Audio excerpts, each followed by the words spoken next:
If you want to change the world, start off by making your bed. If you make your bed every morning, you will have accomplished the first task of the day. It will give you a small sense of pride, and it will encourage you to do another task, and another, and another. And by the end of the day, that one task completed will have turned into many tasks completed.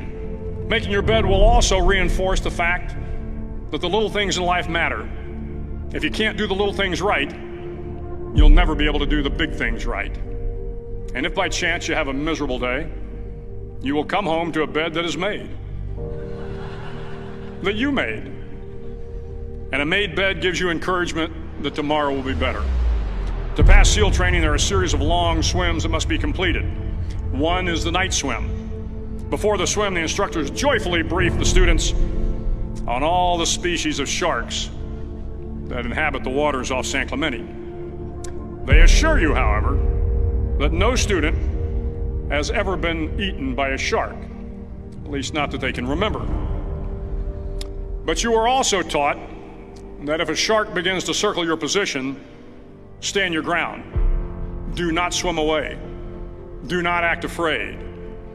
And if the shark, hungry for a midnight snack, darts towards you, then summons up all your strength and punch him in the snout, and he will turn and swim away. There are a lot of sharks in the world. If you hope to complete the swim, you will have to deal with them. So if you want to change the world, don't back down from the sharks. Over a few weeks of difficult training, my SEAL class, which started with 150 men, was down to just 42.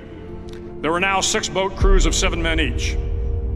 I was in the boat with the tall guys, but the best boat crew we had was made up of the little guys, the Munchkin crew, we called them.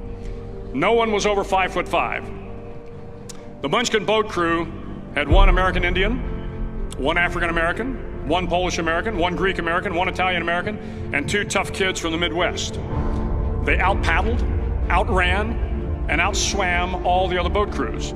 The big men in the other boat crews would always make good-natured fun of the tiny little flippers the Munchkins put on their tiny little feet prior to every swim. But somehow these little guys from every corner of the nation and the world always had the last laugh, swimming faster than everyone and reaching the shore long before the rest of us. SEAL training was a great equalizer. Nothing mattered but your will to succeed, not your color, not your ethnic background, not your education, not your social status. If you want to change the world, measure a person by the size of their heart, not by the size of their flippers. The 9th week of training is referred to as Hell Week. It is 6 days of no sleep, constant physical and mental harassment, and 1 special day at the Mud Flats. The Mud Flats are an area between San Diego and Tijuana where the water runs off and creates the Tijuana Sloughs, a swampy patch of terrain where the mud will engulf you. It is on Wednesday of Hell Week that you paddle down in the mud flats and spend the next 15 hours trying to survive the freezing cold, the howling wind, and the incessant pressure to quit from the instructors. As the sun began to set that Wednesday evening, my training class, having committed some egregious infraction of the rules, was ordered into the mud. The mud consumed each man till there was nothing visible but our heads. The instructors told us we could leave the mud if only 5 men would quit. Only 5 men, just 5 men, and we could get out of the oppressive cold. Looking around the mud flat, it was apparent that some students were about to give up. It was still over 8 hours till the sun came up. 8 more hours of bone-chilling cold. The chattering teeth and the shivering moans of the trainees were so loud, it was hard to hear anything. And then one voice began to echo through the night.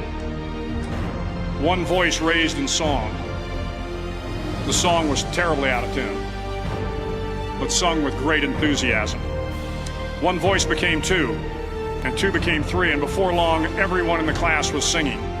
The instructors threatened us with more time in the mud if we kept up the singing, but the singing persisted, and somehow the mud seemed a little warmer, and the wind a little tamer, and the dawn not so far away. If I have learned anything in my time traveling the world, it is the power of hope, the power of one person, a Washington, a Lincoln, King, Mandela, and even a young girl from Pakistan, Malala.